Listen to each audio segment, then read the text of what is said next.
Shalom, welcome to today's edition of Rabbi Ron in the House. Here we have it, folks, Tree of Life Bible. We're digging in Acts chapter 11. What we have here is it tells us in verse 26 that here in Antioch the disciples were first called Christianoi. Most Christian translations just say Christians, or it says here in the Tree of Life, Hebrew Mishakim, Messianics, or in English, it's the anointed ones. Growing up first early days of my faith in Christian churches, all Christian translations just say here they were first called Christians and just said that's it. They no longer had their Jewish identity now. This faith, it's now Christians. It's making a change. Few things as I take a look at this get us thinking here a little bit. Maybe it's not exactly what we think it is.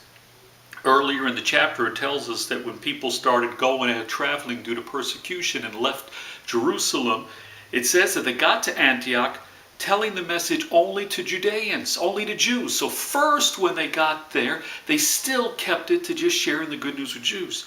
But then it says, however, there were some who came to Antioch and began speaking to the Hellenists also. And so we have in Antioch, there are Jewish believers and non-Jewish believers. There are both Jewish believers and non-Jewish believers. Thought here, they were called Christianoi, Christians, Messianics, anointed ones. Were they called Christians? Were they called Messianics?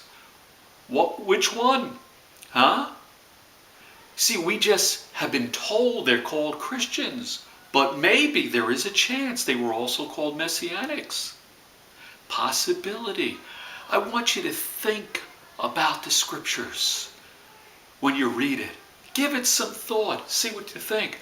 Another thing, as I was just taking a little look through the Jewish New Testament commentary by David Stern, one of the thoughts he threw out was this necessarily a compliment? Maybe, maybe not. Maybe when they were called this, it wasn't necessarily a compliment. How true is that? Think about it. Me as a Messianic Jew and you as a Messianic Jew or a Christian, I can be called a Messianic Jew, sometimes a Jews for Jesus, because the group is so popular, so well known, and so people can come up and say, hey, Ron's a Messianic Jew or Jews for Jesus. When they call me a Messianic Jew or Jew for Jesus, are they complimenting me or not? It matters if it's another believer in Messiah. Yeah, Ron's a Messianic Jew. He's a Jews for Jesus. He's a Jew for Jesus. That's a compliment. They're excited that I'm a follower of Messiah, of Jesus, but I'm also Jewish.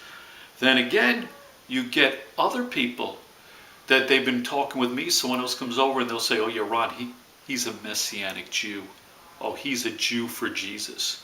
When they say it with that tone of voice, with the look in their eye, it's no longer a compliment. And so when they were called a Christian or a Messianic, were they being complimented or ridiculed and mocked for their faith? See, you read the text, there's so much to think about. I want to ask you, what are your thoughts? Were they being complimented or ridiculed and mocked when they were called this? Were they called Christians or Messianic? What are you called? Give it a little bit of thought. Share with us your comments. But as well, remember that there's always more to the text than you see on the surface. You stop and think about the crowd that's there, the people that are involved, and all of a sudden questions can start coming to your mind, and you can start thinking about things that you never would have thought about if you just read on the surface instead of between the lines. And so dig into your scriptures, read between the lines, let the Word of God come to life, and let it create questions for you. Thanks for joining me. This is Rabbi Ron in the House.